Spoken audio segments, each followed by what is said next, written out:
Baik, perkenalkan, nama saya Gede Bayu Krisna Darmasena, NIM akhir 049.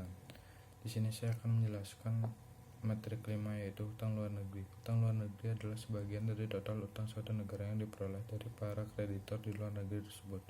Penerimaan utang luar negeri dapat berupa dari pemerintah, perusahaan, atau perorangan. Bentuk utang dapat berupa uang yang diperoleh dari bank swasta, pemerintah negara lain, atau lembaga keuangan internasional seperti IMF dan Bank Dunia. Negara berkembang seperti Indonesia yang sedang melakukan pembangunan di segala bidang terhambat pada faktor pendanaan. Untuk mempercepat gerakan pemerintah dalam melaksanakan pembangunan nasional tersebut, maka sumber pendanaan yang digunakan untuk Indonesia adalah salah satunya bersumber dari utang luar negeri. Penggunaan utang sebagai salah satu sumber pendanaan dalam mempercepat pembangunan nasional digunakan karena sumber pendanaan dari tabungan dalam negeri jumlahnya sangat terbatas, sehingga sebagai sumber pendanaan, utang, khususnya utang dari luar negeri, sangat dibutuhkan untuk memecahkan masalah pembiayaan dalam pembangunan. Berikut adalah jenis-jenis utang luar negeri. Berdasarkan bentuk pinjaman yang diterima dibagi menjadi 3, yaitu bantuan proyek, bantuan teknik, dan bantuan program. Berdasarkan sumber dana pinjaman dibagi menjadi pinjaman dari lembaga internasional, dan yang kedua adalah pinjaman dari negara-negara IGGI atau IG. Berdasarkan jumlah waktu peminjaman dibagi menjadi pinjaman jangka pendek, jangka menengah, dan jangka panjang. Berdasarkan status penerimaan pinjaman dibagi menjadi pinjaman pemerintah dan pinjaman swasta. Berdasarkan persyaratan pinjaman dibagi menjadi pinjaman lunak dan pinjaman setengah lunak. Dampak positif dari utang luar negeri yaitu terdapat pembangunan ekonomi dan peningkatan tabungan masyarakat. Yang kedua adalah utang luar negeri juga menimbulkan dampak negatif.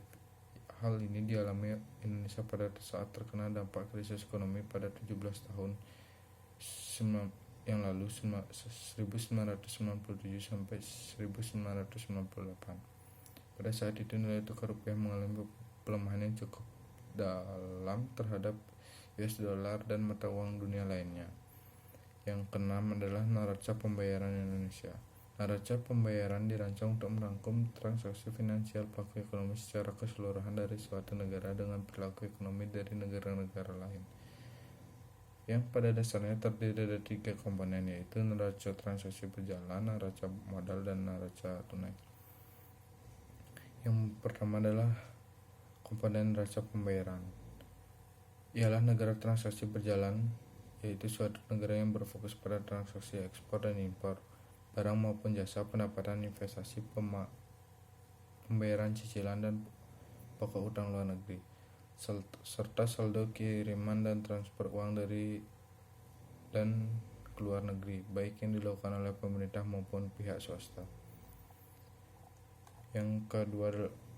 Komponen yang kedua ialah neraca modal, yang menggambarkan lalu lintas modal masuk dan modal keluar dalam suatu negara, baik dilakukan oleh pemerintah maupun swasta. Arus modal masuk bisa terjadi karena investasi langsung, pihak asing menerima pinjaman luar negeri, menerima angsuran pokok dan bunga atas pinjaman yang pernah diberikan kepada pihak asing. Sedangkan pihak arus modal keluar bisa terjadi karena hal sebaliknya. Komponen ketiga dan yang terakhir dari neraca pembayaran ialah neraca tunai, atau lebih disering dengan neraca cadangan internasional. Pada dasarnya komponen ini hanyalah transaksi penyeimbang yang angkanya menjadi lebih kecil atau diturunkan apabila pengeluaran pada neraca transaksi berjalan dan neraca modal melebihi total penerimaan. Tujuan dari neraca pembayaran adalah dalam jangka pendek mempertahankan keseimbangan kurs devisa, dan dalam jangka panjang sebagai usaha meningkatkan pendapatan dan perluasan kesempatan kerja yang produktif dengan memupuk cadangan devisa. Sekian presentasi dari saya. Terima kasih.